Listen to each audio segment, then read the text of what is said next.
Shalom pemirsa, dimanapun Anda berada, adalah oleh karena kasih karunia Tuhan, kita dapat kembali bertemu untuk mempelajari mengenai kebenaran firman-Nya melalui buku renungan Tuhanku yang ajaib, ditulis oleh seorang ahli biologi bernama David Esteem. Tentu pada hari ini kita dapat kembali mempelajari melalui hasil ciptaan karya tangan Tuhan yang berada di sekitar kita untuk kita dapat melihat kasih Tuhan di dalam kehidupan kita, yang tentunya menjadi juga sebuah perpanjangan tangan Tuhan agar melalui kita juga dapat menyalurkan kepada orang-orang di sekitar kita, mereka dapat merasakan kasih akan Tuhan di dalam kehidupan masing-masing anaknya.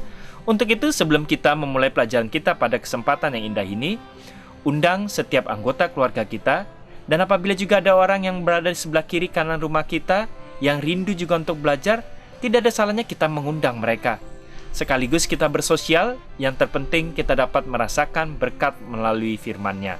Dan jangan lupa, siapkan Alkitab berada di dekat kita, sehingga kita dapat membaca secara pribadi ayat-ayat yang kita akan bahas pada kesempatan yang indah ini. Judul pelajaran kita pada hari ini adalah herbal pahit, atau tanaman obat dari tumbuh-tumbuhan yang pahit. Tanah itu menumbuhkan tunas-tunas muda, segala jenis tumbuh-tumbuhan yang berbiji dan segala jenis pohon-pohonan yang menghasilkan buah yang berbiji.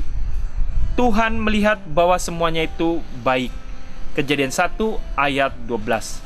Semua tumbuh-tumbuhan adalah diciptakan oleh tangan Tuhan yang begitu ajaib, dan Dia mengatakan bahwa semuanya itu sungguh amat baik. Di dalam pelajaran ini kita akan melihat poinsettia adalah anggota tanaman famili besar dan beragam tanaman berbunga yang disebut Euphorbiaceae. Memiliki kurang lebih 7.500 spesies. Genus terbesar dalam famili Euphorbia memiliki lebih dari 2.100 spesies. Kebanyakan euphorb memiliki susu getah putih atau biasanya kekuningan yang ketika ditekan akan segera menetes atau bahkan memancar keluar, menyebabkan getah muncul seketika itu juga. Kontak dengan udara, getah cepat menjadi lebih kental dan menutup yang terluka. Jadi di dalam tumbuh-tumbuhan ada juga fungsi daripada getah untuk menutupi segera apabila kulitnya daripada pohon atau tumbuh-tumbuhan tersebut terkelupas, ya. Dengan tekanannya udara, kemudian getah atau cairan yang dikeluarkan dari tubuh daripada tumbuhan ini akan segera mengeras untuk menutupi bagian kulit yang terluka. Kemudian di sini katakan, kebanyakan euphorb yang tadi memiliki susu getah putih tersebut, dia adalah suatu perlindungan untuk tubuhnya. Kadang-kadang sentuhan lembut sudah cukup untuk memecahkan kulit euphorb, menyebabkan getah muncul seketika itu juga. Kontak dengan udara akan membuatnya kembali menjadi lebih kental. Ditambah koktail yang kaya bahan kimia organik dengan berbagai tingkat toksisitas yang dapat membunuh serangga, siput atau bahkan mamalia yang mencoba mengambil makanan pada euphorb.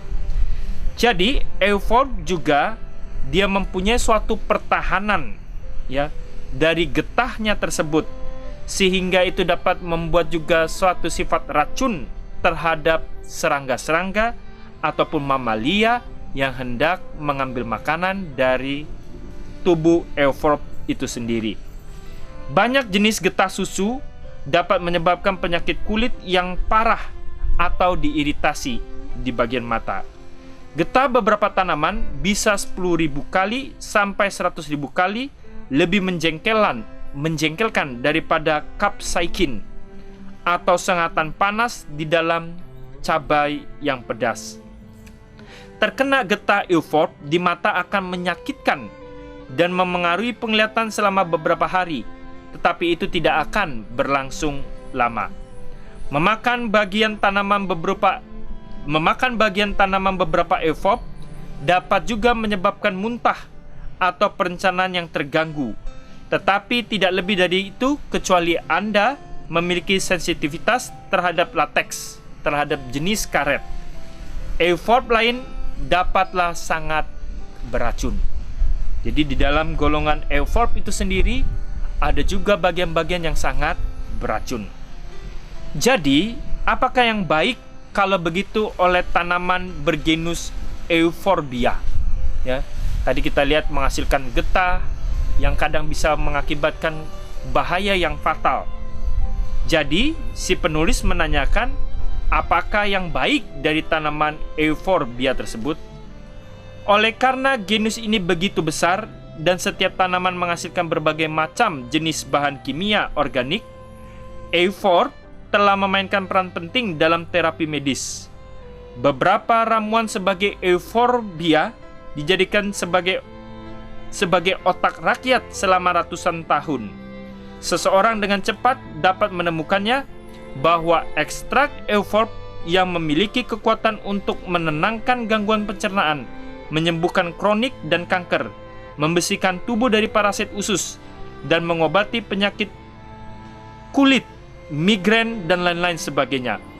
Beberapa pengujian yang baru-baru ini, hal yang paling menarik yang ditemukan adalah telah melibatkan untuk pembudidayaan sel kanker dengan ekstrak daripada euforb, ditambahkan pada pertumbuhan secara medium. Sel-sel kanker dengan ekstrak euforb ditambahkan pada pertumbuhan medium.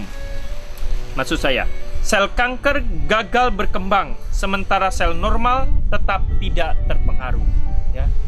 Jadi manfaatnya tentu ada daripada euforb, walaupun tadi ada dampak-dampak yang sepertinya kita baca adalah kurang baik daripada zat yang dikeluarkan oleh euforb itu sendiri. Sel kanker gagal berkembang setelah mereka juga mengetes untuk sel yang normal. Itu adalah kabar baik bagi farmasi yang mencari obat nabati untuk menyerang sel-sel kanker secara selektif, membunuh siput, juga serangga. Tentu pencipta kita tahu apa yang dia lakukan, dan dengan mesin analisis baru dan pengetahuan tentang molekul bioaktif, kita lebih memahami kalimat, dan Tuhan melihat bahwa semuanya itu sungguh amat baik. Melalui pelajaran ini, kita dapat melihat bahwa Tuhan dapat menghasilkan sesuatu yang berguna dari suatu tumbuhan yang sangat terasa pahit. Begitu juga di dalam kehidupan ini. Apakah kita merasa perjalanan kehidupan kita ini penuh dengan begitu banyak macam permasalahan yang rasanya kalau dirasakan sepertinya pahit, tidak manis rasanya kehidupan ini. Tetapi kita dapat melihat dari tumbuhan yang pahit ini, Tuhan dapat juga membentuknya menjadi suatu hasil yang dapat berguna bagi orang-orang yang memiliki penyakit yang sudah melakukan keadaan yang sangat krisis ataupun kritis. Ini adalah suatu pelajaran yang bermanfaat kepada kita. Walaupun tumbuhan yang pahit ini ternyata dapat menjadikan sebuah obat yang dapat digunakan oleh banyak orang. Begitu juga dengan kehidupan kita tentunya. Apakah kita dalam kehidupan ini begitu banyak kesulitan-kesulitan ataupun penderitaan-penderitaan yang kita alami? Kita jangan bersungut-sungut ataupun kita patah semangat melewati setiap persoalan ini, karena sebenarnya Tuhan hadir bersama dengan kita, dan Dia juga selalu mengirimkan malaikat-malaikatnya berada di sekitar kita. Jikalau kita mau mendengarkan setiap amaran, kita akan dituntun berjalan sesuai dengan rencana dan kehendak Tuhan. Untuk itulah hari demi hari kita perlu meminta tuntunan daripada Tuhan dan belajar untuk merendahkan hati, sehingga kita lebih suka melayani daripada dilayani. kita dapat membacanya mengenai keadaan-keadaan kesukaran yang kita alami ini, itu mempunyai juga banyak manfaat yang positif. Roma 5 ayat 3 sampai ayat yang ke-5. Kita dapat membacanya. Roma 5 ayat 3 sampai ayat yang ke-5. Di situ dikatakan, dan bukan hanya itu saja, kita malah bermegah juga dalam kesengsaraan kita. Ya, kalau kita membaca ini, bagaimana mungkin kita dapat bermegah di tengah kesengsaraan? Kemudian di situ dikatakan, karena kita tahu bahwa kesengsaraan itu menimbulkan ketekunan. Ya, setiap kesulitan-kesulitan hidup, jikalau kita melewati dengan penuh penyerahan kepada Kristus, itu akan menghasilkan sebuah ketekunan dalam diri orang tersebut. Dan ketekunan menimbulkan tan uji, dan tan uji menimbulkan sebuah pengharapan. Ya, orang yang bertahan setia, dia akan lebih mempunyai pengharapan yang besar. Dan pengharapan itu tidaklah mengecewakan, karena kasih karunia Tuhan telah dicurahkan di dalam hati kita oleh Roh Kudus yang telah dikaruniakan kepada kita. Kita mengucap syukur, Tuhan berjanji agar selalu mengirimkan Roh Kudus untuk hadir, untuk menuntun kita hari demi hari di setiap permasalahan-permasalahan yang kita alami. Bahkan dia juga ikut merasakan setiap pergumulan-pergumulan, karena dia juga telah melakukan hal yang sama ketika hadir di dalam dunia ini. Dan dia selalu menyerahkan kehidupannya ke dalam tangan Bapa yang selalu menjagai dia. Kemudian di sini juga dikatakan, kita juga dapat membaca di dalam Yakobus 1 ayat 2 sampai ayat yang keempat. Yakobus 1 ayat 2 sampai ayat yang keempat. Saudara-saudaraku, dikatakan, anggaplah sebagai suatu kebahagiaan apabila kamu jatuh ke dalam berbagai-bagai pencobaan. Kalau kita melewati kesukaran-kesukaran hidup yang tentunya itu bukan daripada Tuhan, itu adalah sumber setiap permasalahan-permasalahan kehidupan ini adalah iblis bapa penipu itu. Hal yang Tuhan ingin katakan, janganlah engkau khawatir dan bersungut-sungut.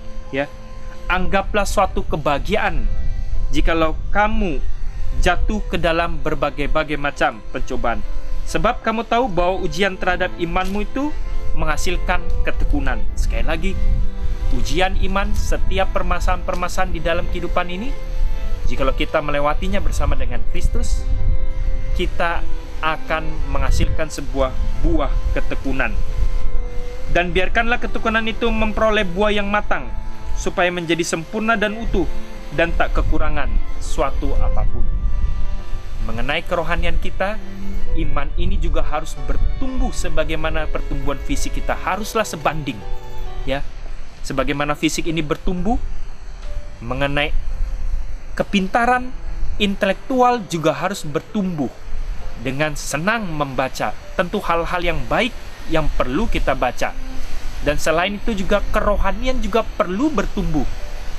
Hari demi hari hal yang kita lewati, haruslah kita mempunyai suatu iman yang bertumbuh, tidak lagi terus bersungut-sungut sebagaimana orang Israel. Iman yang bertumbuh adalah iman yang dewasa. Ketika begitu banyak permasalahan yang kita lewati, kita harus dapat berbahagia karena Kristus berada di dekat kita. Dan kunci kebahagiaan yang sesungguhnya adalah ketika kita dekat dengan Kristus. Inilah juga suatu pelajaran kepada kita. Kita juga harus bertumbuh baik secara hal kerohanian, bahwa kita telah melewati masa-masa yang lalu dengan penyertaan Tuhan. Tentu mendengar suaranya dan menuruti perintah-perintahnya itu adalah hal yang terbaik untuk membuat kebahagiaan kepada setiap anak-anaknya. Biarkanlah melalui pelajaran kita hari ini, kita dapat mengerti untuk tidak selalu bersungut-sungut, tetapi selalu mengucap syukur dan berbahagia ketika kita melewati berbagai macam ujian-ujian di dalam kehidupan ini. Karena suatu hari kelak, Tuhan akan datang untuk menyudahi semuanya, dan kita akan tinggal bersama-sama dengan Dia. Kiranya Tuhan memberkati.